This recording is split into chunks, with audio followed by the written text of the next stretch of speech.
Oh guys, para sa mga mamshi, mga ate, mga kuya, mga mami, mga daddy, may ngipin o wala, eto. Sa mga gustong pumuti dyan, instant whitening ang hanap.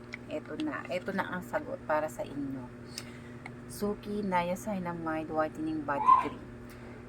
At eto guys, may na-discover ako. Hindi lang pala siya pang katawan na pang lotion. Pwede rin pala siyang gamitin sa mukha.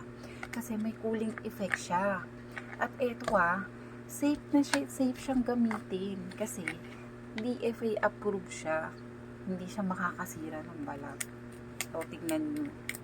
Trending to ngayon sa TikTok at ginagamit to ni Fiang guys. Tignan nyo sa mga reviews, sa mga videos dyan, makikita nyo na totoo yung sinasabi ko.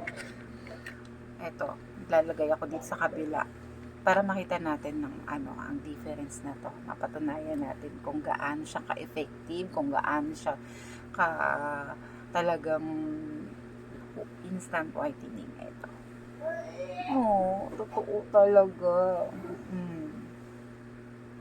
Yung part ng hindi masyadong maputi sa mukha ko, eto na siya, oh. Ang kabila, yung wala. Kita nyo ba yung difference? Ayun, oh.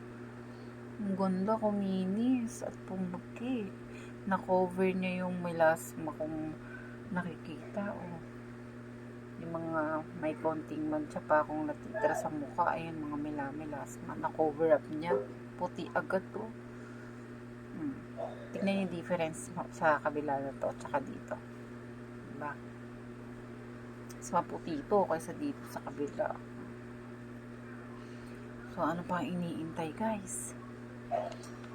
Habang mura pa, wala pang 200 pesos to, 3 peraso na. Matipid siyang gamitin kasi kahit konti lang yung i-apply nyo, konti lang yung gamitin nyo, sulit na siya. Nako-cover up na niya yung mga dark spots mo sa mukha, gano'n, ayan.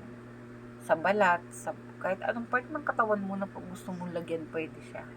Kasi safe siyang gamitin. Puti.